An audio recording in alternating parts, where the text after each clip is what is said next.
The theme week that I'd like to talk about today is the week that we did with Rowan around teaching him the relationship between force, mass and acceleration. In particular, we wanted him to learn the formula acceleration equals force divided by mass, or force equals mass times acceleration. However, again, if we told Rowan that we were going to have a themed week called Forces Week or Acceleration Week, he may be into that, but he may not. So what we needed to do was to find a way to make this more intrinsically interesting to him.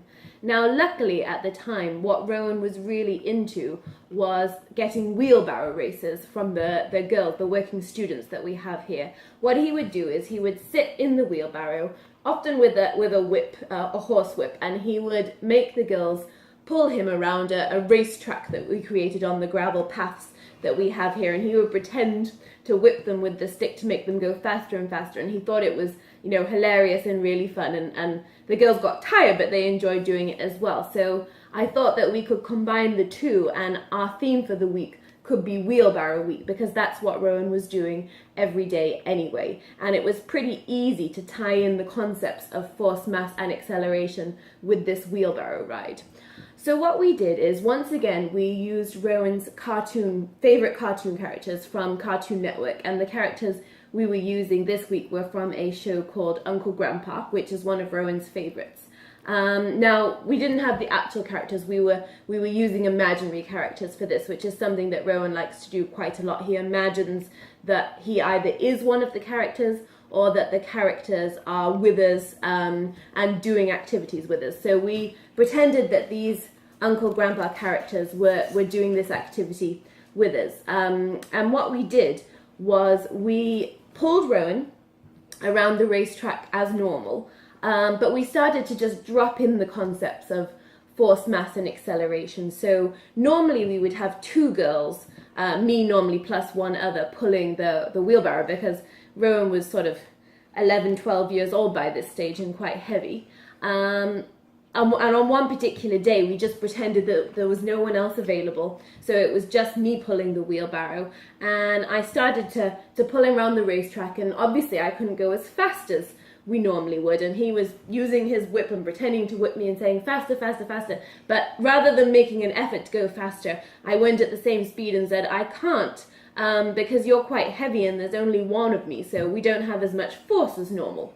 So as you can see, I'd started to drop the terms. I dropped the term force, and I talked about his weight in terms of his mass. So I was dropping these terms into the conversation for him. And then I said, if we want to accelerate, if we want to go faster, we need to increase the force, which means we need to get someone to help us out.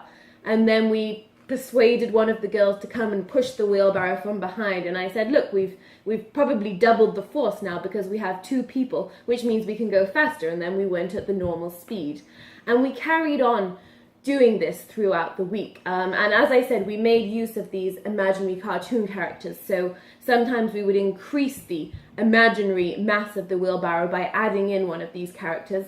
So for example, this character here, who's called Pizza Steve, we'd pretend he was in the wheelbarrow with Rowan, which increased the mass, and then suddenly we needed three of us to be able to keep, the acceleration going, to keep at the same speed. One of the characters, this one here, is known as Giant Realistic Flying Tiger and is very heavy. So when we put Giant Realistic Flying Tiger in there, we had to get sort of 4 or 5 people to have enough force to make the wheelbarrow accelerate.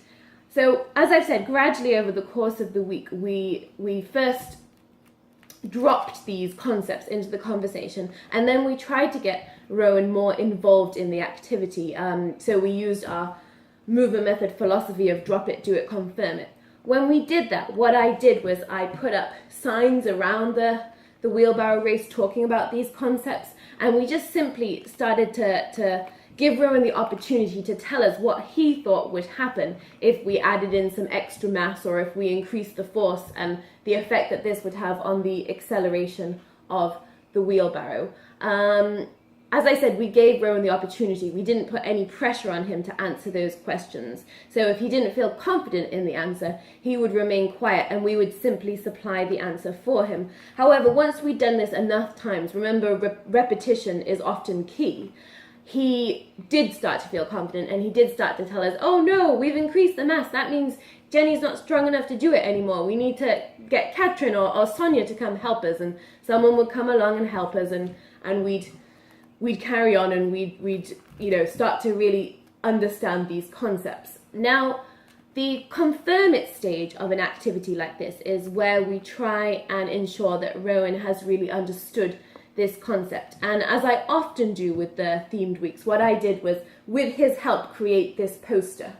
And the purpose of this poster was to ensure that he understood this relationship, and that he knew that if we increase the mass, then we would decrease the acceleration unless we also increase the force. So you can see from these different pictures how we did this. So I created the pictures, again using his favorite cartoon characters to make it intrinsically interesting for him.